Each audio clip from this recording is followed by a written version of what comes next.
رمضان المبارک میں کسی غریب کی مدد کرنی ہے تو ساتھ اس کی عزت بھی کرنی ہے۔ نبی پاک علیہ السلام کے دروازے پر جب یہ جملہ ایک ہے لیکن بڑا قیمتی ہے، صحابہ کہتے ہیں جب ہم دروازہ رسول پہ جاتے تھے خیرات بھی ملتی تھی اور عزت بھی ملتی تھی۔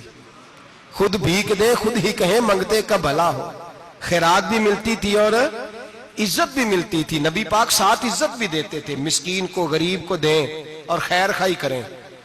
جوتے بیچنے والے جوتوں کے ریٹ سستے کریں، کپڑا بیچنے والے کپڑے کا ریٹ، درزی صاحب بھی ریٹ سستا کریں، دکاندار بھی چیزوں کا ریٹ، حکیم صاحب پیسے کم لیں، ڈاکٹر پیسے کم کریں، حکومت نرخوں میں کمی کرے اور یہ کام اجتماعی طور پہ کرے۔ میرے نبی پاک نے فرمایا رمضان غمخواری کا مہینہ ہے، اس میں غمخواری کرنی ہے، دوسرے کا خیال کریں، اظہار کریں، قربانی کریں۔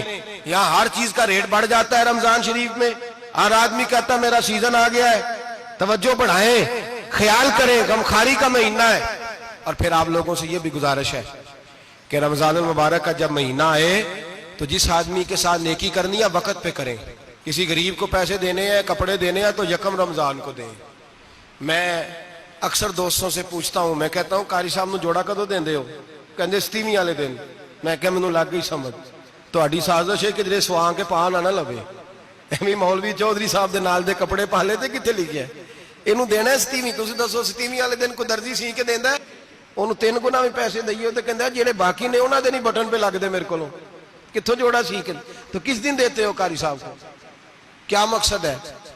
پہننے کے لیے دے رہے ہو یا اس لیے دے رہے ہو کہ نہ پہن سکے؟ تو بھائی آپ جب کسی کو کوئی چیز دیں گے تو کب دیں گے؟ جب وہ استعمال کر سکے۔ غریب کو لوگ فطرانہ دینے جاتے ہیں عید سے 1 دن پہلے، تو کیا کرے گا اس کا؟ وہ نہ تو کپڑے خرید سکا نہ روٹی لا سکا، بلکہ میرے حضرت صاحب فرماتے ہیں رمضان سے پہلے دے دو، رمضان کی نیت کر کے رمضان سے 1-2 دن پہلے دے دو، اللہ رمضان جتنا ثواب ہی عطا فرمائے گا۔ رمضان سے پہلے دو جس کو کچھ ہے دن، قبل از وقت تیاری کرو۔ اور میرے قبلہ حضرت صاحب فرمایا کرتے اپنے کپڑے بعد میں، غریب کے بچوں کے کپڑے پہلے، اپنے گھر کی ضروریات بعد میں، غریبوں کی ضروریات، اس لیے کہ اللہ پاک نے ان کا رزق بھی ہمارے گھر بھیج دیا ہے۔ ہماری ڈیوٹی لگائی ہے کہ تم نے بانٹنا، بانٹنے والے بنو۔ اور یہ ذہن بنائے کہ پتہ نہیں کس کا حصہ تھا جو اللہ نے میرے گھر بھیجا، یہ ذہن بنا کے بانٹ۔ اور جس کو دینے جائیں، ہاں آپ کو اجازت ہے تھوڑا بہت پتہ کرنے کی، لیکن تھوڑا بہت تفتیش کرنے کی اجازت، بال کی کھال اتارنے کی اجازت۔ میں نے دیکھا ہے لوگ غریبوں کا انٹرویو لیتے ہیں، تیرا تو فلانا کمانے والا نہیں، تیرا تو فلاں بچہ، او بھائی بہت سارے غریب ایسے ہیں، بڑے ہیں جو کمانے کی کوشش کرتے ہیں لیکن ان کا سبب نہیں بنتا۔ ہاں ہے ایسے لوگ جو سعودی عرب چلے گئے ہیں، کہتے ہیں تیرا تو فلاں باہر نہیں گیا، ہے گیا ہے، لیکن سارے سعودی عرب جانے والے بھی مال کمانے کی طاقت نہیں رکھتے۔ کئی وہاں بھی بیٹھ کے بیچارے قرضوں میں الجھے ہوئے ہیں، وہاں والوں کے ظلم کا شکار ہے، بہت ساری آزمائشوں میں تو تفتیش عطا فرماتا ہے۔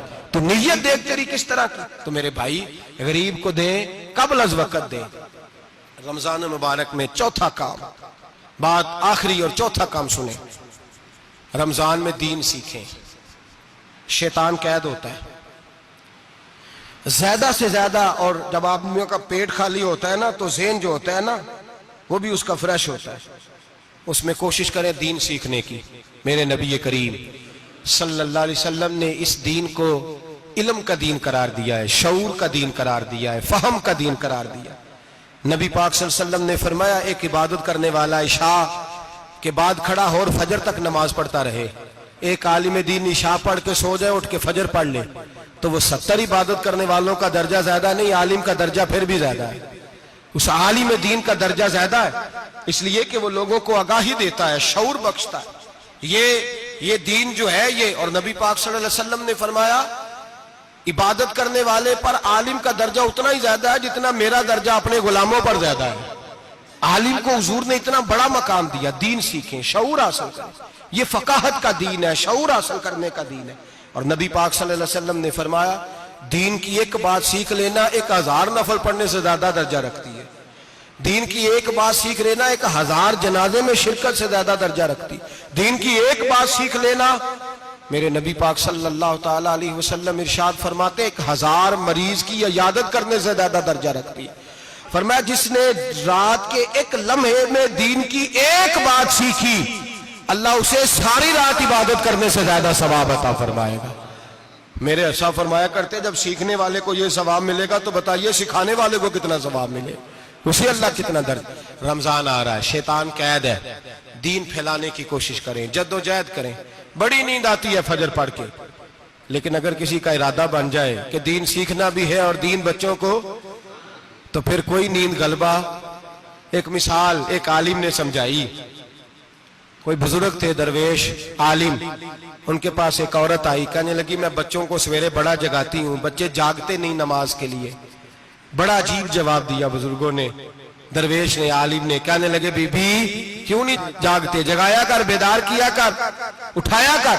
کہنے لگی بڑی جدوجہد کرتی ہوں، اٹھتے نہیں، بیدار نہیں ہوتے۔ اللہ والے تھے نا۔ کہنے لگے یہ بتا اگر اس کمرے میں آگ لگ جائے تو پھر بچوں کو کیسے بیدار کرے گی، آگ سے بچانے کے لیے کیا کرے گی؟